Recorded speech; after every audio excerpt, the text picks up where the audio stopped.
Selamat datang di channel YT Trending. Dan admin mengucapkan salam sehat selalu untuk para sahabat semuanya. Sebelumnya jangan lupa like dan subscribe agar admin lebih bersemangat untuk update.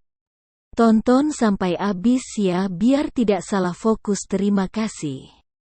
Kali ini admin akan membagikan cerita horor karya Sofa Nur Anissa Deas yang berjudul Penunggu Cermin.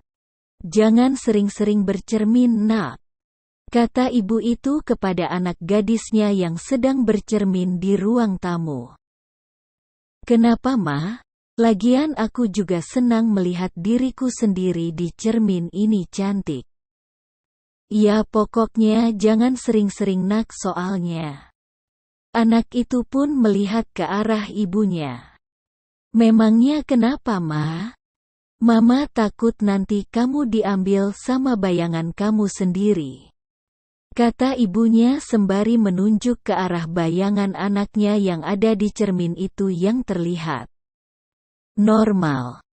Beberapa tahun setelah itu anak gadis itu membeli rumahnya sendiri untuk tinggal berpisah dari kedua orang tuanya. Rumah yang dibelinya adalah rumah yang sederhana, terbilang cocok untuk dihuni sendiri atau keluarga kecil. Satu hal yang tidak biasa dari yang ada di rumah itu adalah sebuah cermin yang terletak di ruang tamu. Cermin itu memiliki ukiran yang cantik. Cermin itu sudah ada sejak Naku membeli rumah itu. Benar, nama gadis ini adalah Naku, hanya Naku. Dia sekarang sudah berumur 24 tahun. Naku sendiri sudah menghuni rumah itu selama sebulan. Selama menghuni rumah itu Naku merasa tenang dan nyaman, hanya saja beberapa hari ini dirinya mengalami hal yang aneh di rumahnya. Seperti saat sedang malam hari dirinya selalu mendengarkan bunyi lagu tradisional, tapi menurut dugaan Naku itu kemungkinan adalah suara yang berasal dari tetangganya. Dan kejadian aneh yang dialami Naku saat berada di rumah itu adalah setiap dirinya terbangun dari tidur, dirinya selalu merasakan kesakitan di sekitar tubuhnya karena bekas sayatan yang entah dari mana. Tapi menurut dugaan Naku mungkin itu adalah ulah dirinya sendiri yang mengalami rasa gatal saat tidur karena gigitan nyamuk. Saat ini Naku sedang menuju ke sebuah kafe, tempat di mana biasanya dirinya dan juga sahabatnya yang bernama Jani berkumpul untuk sekedar berbicara dan juga mengabari kabar masing-masing. Halo nih, udah lama banget kita tidak ke kafe ini, kata Naku. Iya, haha, balas Jani. Saat sedang berada di kafe, Jani membuat Naku terkejut karena saat melihat sayatan yang panjang di lengan Naku. Naku, ini kamu kenapa? Naku melihat sayatan tersebut terkejut dan hanya bisa menggelengkan kepalanya karena dirinya tidak tahu. 1 jam setelah itu Naku dan Jani pun keluar dari kafe tersebut untuk mengunjungi rumah Naku. Jani ingin mengunjungi rumah itu untuk menginap menemani Naku. Saat tiba di rumah itu mereka segera masuk. Naku pun memasak masakan untuk mereka makan sedangkan Jani sedang mandi. Hari saat itu sudah petang. Saat sedang menyiapkan piring Naku terkejut karena mendengar Jani berteriak dari kamar mandi. Jani, kamu kenapa? Enggak kenapa-napa kok. Jani pun segera meninggalkan Naku yang masih terdiam menatap ke arah kamar mandi. Naku hanya bisa terdiam karena tidak Tahu, tapi yang jelas saat Naku melihat wajah Jani, Naku tahu bahwa Jani ketakutan akan sesuatu. Di sana, Naku pun menatap ke arah cermin yang terpasang di kamar mandi. Itu terlihat normal hanya saja. Naku penasaran apa yang membuat sahabatnya ketakutan. Tiba-tiba saja dirinya teringat akan pesan mamanya dulu yang mengenai cermin. Naku pun menutup pintu kamar mandi dan menuju ke ruang tamu. Saat tiba di ruang tamu, Naku menemukan Jani sedang menatap cermin yang berada di sana tanpa bergerak sedikit pun. Jani hanya terlihat diam dan tidak bergerak. Melihat itu, Naku mendekati Jani untuk menyadarkannya dari lamunan dengan menepuk bahunya Jani. Setelah itu Jani tersadar. Naku pun tidak ambil pusing dan langsung mengajak Jani untuk menyantap masakannya Naku. Di ruang tamu, Naku dan Jani sedang makan sembari menonton TV. Setelah memakan, mereka membereskan dan bersiap untuk tidur. Naku dan Jani tidur berdua di ruang tidur Naku karena di rumah Naku hanya ada satu kamar tidur. Keesokannya Jani berterima kasih kepada Naku dan pergi meninggalkan Naku sendirian di rumahnya. Naku ingin segera mandi. Saat sedang berada di kamar mandi, Naku merasakan dirinya sedang diawasi melalui cermin yang ada di kamar mandi tersebut. Beberapa saat setelah itu Naku tidak mempedulikannya. Naku langsung mandi dan mempersiapkan dirinya untuk pergi bekerja.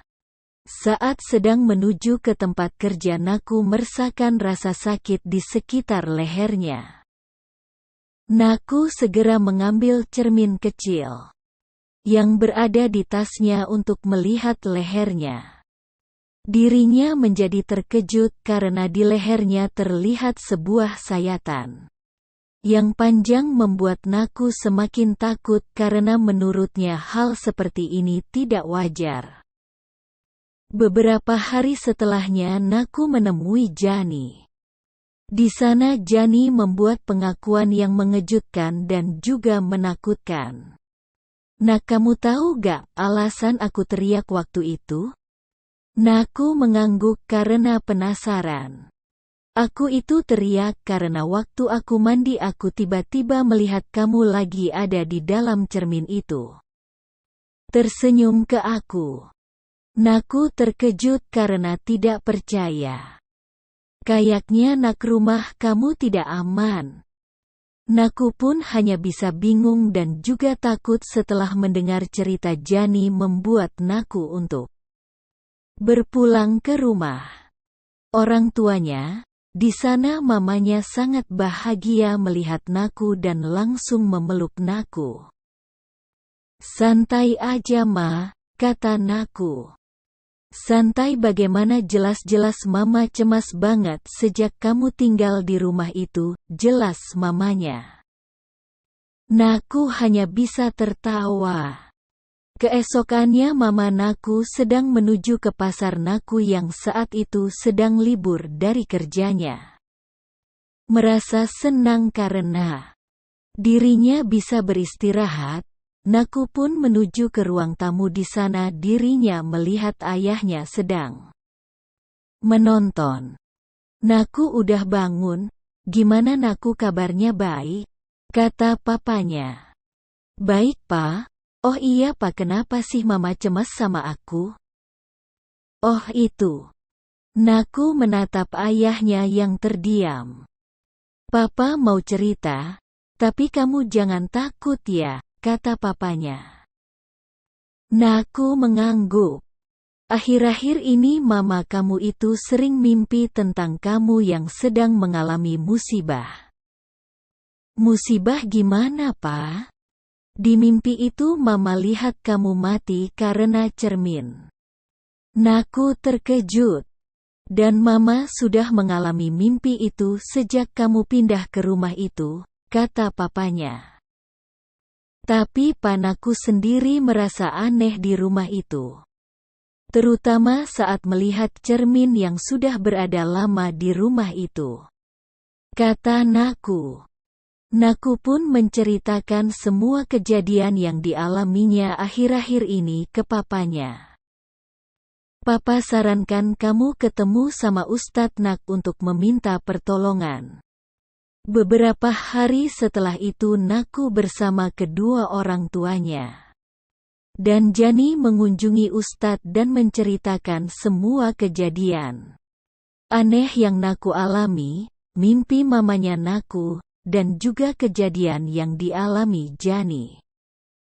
Mengetahui semua itu Ustadz hanya berpesan bahwa Naku sedang berada dalam bahaya karena rupanya cermin yang berada di rumah baru. Naku memiliki semacam penunggu dan Ustadz berkata bahwa penunggu itu memiliki rasa dengan Naku karena itulah Naku selalu mengalami hal yang aneh saat melihat cermin itu dan juga sayatan itu juga karena ulah makhluk itu. Beberapa hari setelah itu Ustadz melakukan pengusiran dengan cara mendoakan. Setelah itu Naku sudah kembali tenang. Karena kejadian aneh yang dialaminya sudah hilang. Sedangkan cermin yang berada di ruang tamu itu sudah Ustadz amankan. Dengan cara berdoa dan juga membuang cermin itu. Kisah ini adalah kisah fiksi, tidak ada yang nyata. Kesamaan nama tokoh dan kejadian adalah kebetulan.